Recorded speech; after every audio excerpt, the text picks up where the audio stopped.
Sur la base de l'Aigle nautique, la Méditerranée est l'objet d'une attention toute particulière. C'est ici qu'est installé le centre de découverte du monde marin, un lieu qui organise tout l'été des stages loisirs et découvertes. Ce matin, c'est un groupe de 12 enfants qui fait connaissance et qui d'emblée se prépare pour une randonnée palmée. Alors avant de partir, on les habille, on les équipe avec combinaison, palme, masque, tuba. Et pour les plus lotis, des petits lycras pour leur tenir bien chaud. Donc on leur donne les consignes de sécurité, à savoir comment nager dans l'eau, comment tenir en équilibre dans l'eau, comment agir face au courant éventuellement, et surtout comment respirer dans un tuba. La randonnée va permettre aux enfants de découvrir les richesses de la Méditerranée sans plonger trop profondément. Pour le centre, l'objectif n'est pas de proposer des stages sportifs à proprement parler, mais bel et bien des activités de découverte. L'originalité de ces stages, c'est qu'ils mélangent le vecteur nautique, c'est-à-dire le kayak, la voile, pas le masque tuba, la plongée, et le laboratoire, c'est-à-dire l'après-midi, il y a des séances dans donc des salles de cours, mais on ne va pas les appeler comme ça, hein, des laboratoires, où les jeunes vont apprendre, vont disséquer ce qu'ils ont vu le matin.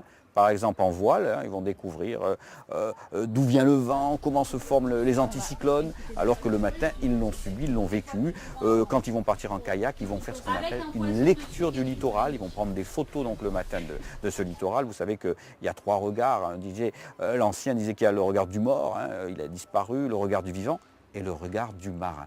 C'est ce regard du marin, donc ce 3e regard qu'ils apprennent à découvrir, en particulier avec l'habitation qu'on retrouve tout le long du littoral. En quelques minutes, le Zodiac amène tout ce petit monde au large pour débuter la randonnée qui va durer un petit peu plus d'1 heure. Une fois en mer, on essaie de leur montrer des animaux marins quand on en croise, du mieux qu'on peut évidemment, et de la faune.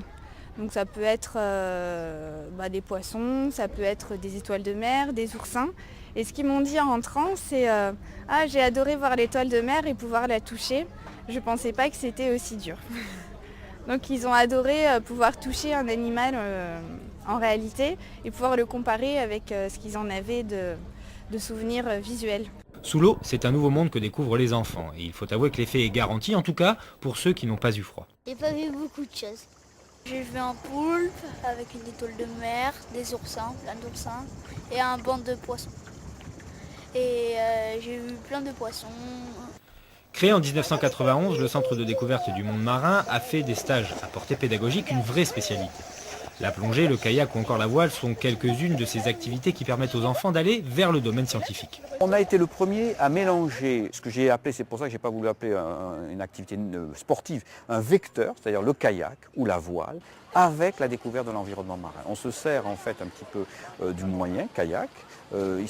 Nos enfants, nos jeunes, ne sont pas des champions, par exemple en kayak. Hein, on ne va pas leur demander une performance. On va leur demander simplement de naviguer en sécurité. C'est pareil en voile. Et à partir de là, on va leur montrer que c'est un moyen qui permet de découvrir la mer. Donc, encore une fois, de bien la comprendre et de la protéger et de voir que cette mer, qui se liserait pour la plupart bleue horizontale, en fait, dessous, elle vit. Cette mer, elle a une vie incroyable en Méditerranée. C'est ce que permet de faire le kayak, par exemple, et ce que permet de faire la voile.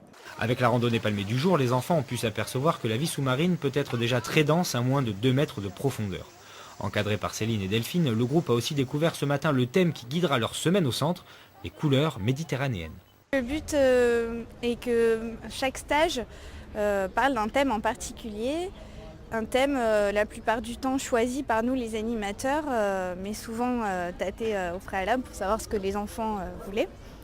Donc une fois le thème mis en place, nous on essaie de monter des petites animations assez ludiques pour que les enfants puissent découvrir la biodiversité au travers de jeux, en théorie et en pratique.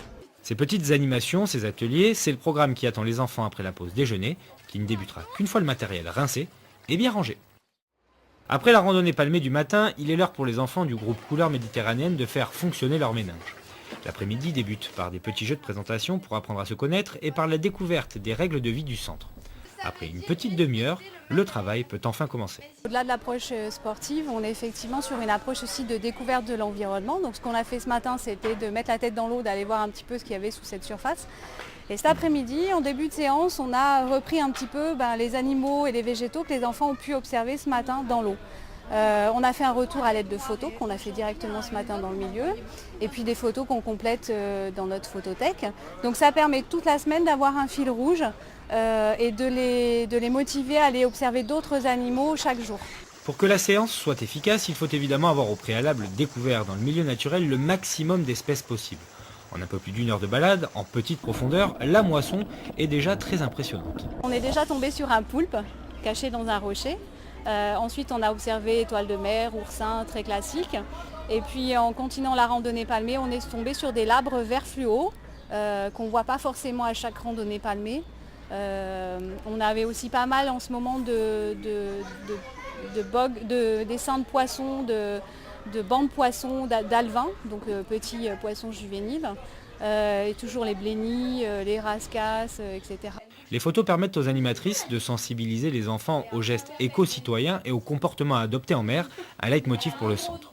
Dans tout cela, le plus impressionnant, c'est que toute l'observation s'est effectuée au masque et au tuba, preuve qu'en Méditerranée, il n'est pas nécessaire de plonger en bouteille pour découvrir quelques-unes des 650 espèces de poissons que recense notre Grande Bleue. Ce matin, on était dans 0 à 3 mètres d'eau et on a déjà observé beaucoup de choses.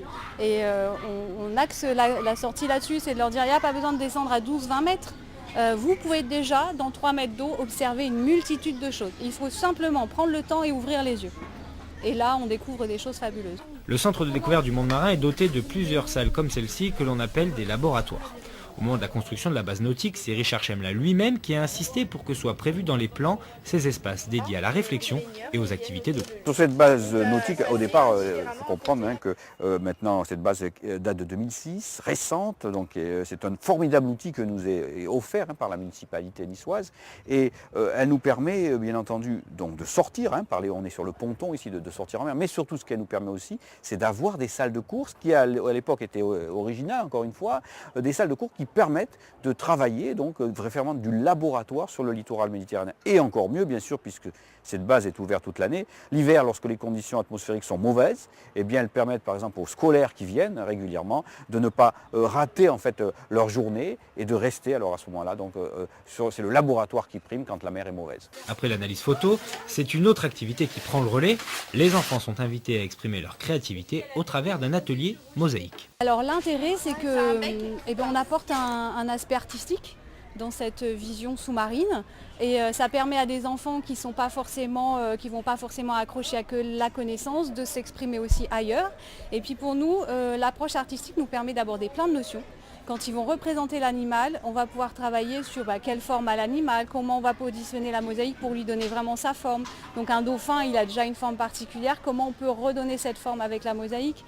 Les couleurs un peu moins parce que là on est plus sur de l'aspect créatif, mais vraiment sur l'animal aussi dans quel milieu de vie il est. Donc est-ce qu'on représente tout du bleu autour ou est-ce qu'il n'y a pas quelque chose qu'il faut accrocher à cet animal. Donc au-delà, voilà, du coup l'aspect mosaïque ça devient un support pour parler aussi de l'environnement. Toute la semaine sera donc rythmée par des activités en mer et des ateliers en laboratoire, des stages qui ont beaucoup de succès et qui affichent toujours complet. Bien sûr, le centre ne cible pas uniquement le jeune public. Durant l'été, il multiplie les actions de sensibilisation au contact direct de la population. Au même moment où des jeunes vont prendre une activité de loisir, il faut comprendre, une activité de découverte, c'est important, il faut qu'ils s'amusent, il faut que ça reste aussi créatif et ludique. Bien sûr, d'autres salariés du centre de découverte du monde marin vont partir initier par exemple des plaisanciers au Cap d'Antibes ou en rade de Villefranche-sur-Mer avec l'opération Éco-Geste. Ils vont donner des documents pour expliquer un petit peu les bons gestes à faire, d'être un bon éco-plaisancier, pas jeter les ordures, pas les garder. Donc tout ça, ça va se faire. Par exemple aujourd'hui, ça se fait en rade de Villefranche avec des bateaux solaires.